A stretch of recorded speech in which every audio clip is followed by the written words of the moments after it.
My name is Alexis N. I was born in Washington, D.C., and when I was 9, I got really sick. And then when I was 10, I got sick again, and they couldn't really figure out what was happening with me. And I was kind of like, it was kind of mediocre health through my childhood, and then when I was in college, it just get worse and worse and worse and worse. And so I actually had to drop out of college. And so all my friends are graduating from college and getting jobs and dating and doing all this cool stuff, and I'm just getting sicker and sicker and sicker. So I started seeing doctors. The doctors, they'll fix me, they'll find out like which organ it is, they'll give me the pill, and I'll be good, I'll be back next semester. And then, so they'd test me, and they'd be like, we don't really know what's going on, so they would refer me to a specialist, and then they would run tests, and then they'd refer me to another specialist, and they would run tests. And for years and years and years, it was like that, and they couldn't figure out what was wrong with me. And I got sicker, and I got sicker, and I got sicker. And I couldn't really digest solid food. I couldn't really sleep. My nervous system was like really shot. Actually having like a 5-minute conversation, I got a migraine. Looking at a cell phone, I'd get a migraine. Looking at a computer, I'd get a migraine.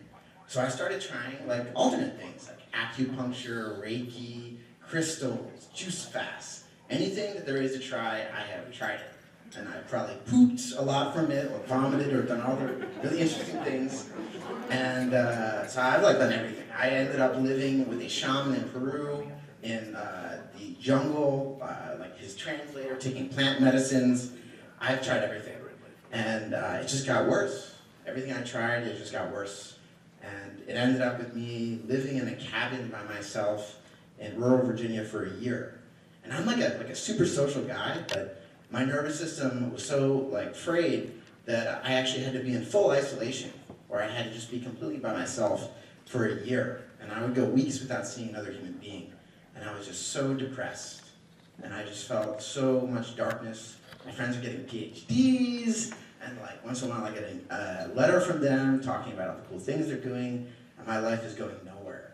And I'm just getting sicker, and nothing's working.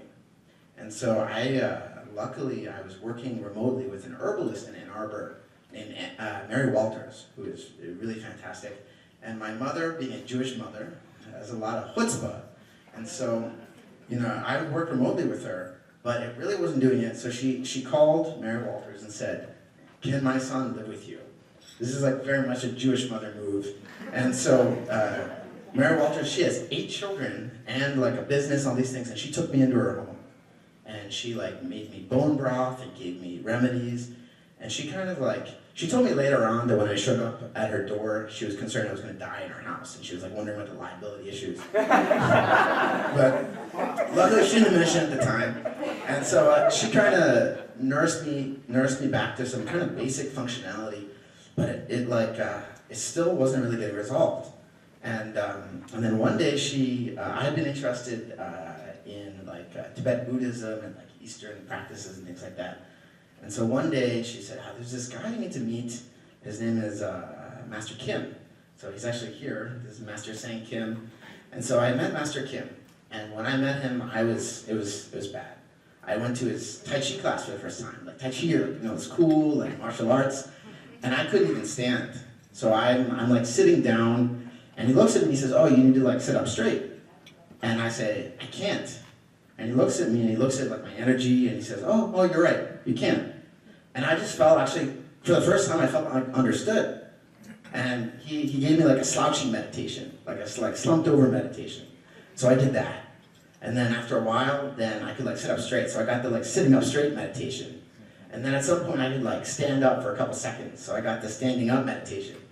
And then like everyone's doing like the cool martial arts. And then for me, my training was actually walking around the parking lot. That was my training. I was really excited when I got to do that, because I'm actually like walking. And so I got like the walking around the parking lot meditation.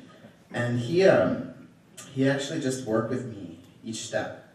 And I had found before that everyone I work with, at some point, they would give up. And it's like, they'd be excited at first, like, oh, I've got this plan for you. And then at some point when it wasn't working, I could see they would give up. Thank you. And he never did. And this is like, I've got a minute. So basically working with him restored my house completely.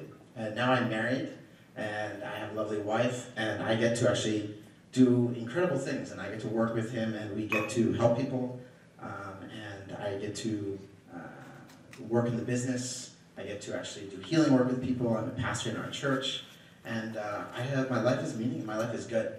And so I'm really, really grateful to be here. I'd like to thank Master Kim for the unconditional love. I'd like to thank my parents and my wife, Megan. And I just like, life is good. I feel really grateful, and the person before mentioned the ancient traditions. I feel also grateful that we have these ancient traditions, that they work, and I'm living proof of that. So thank you all, and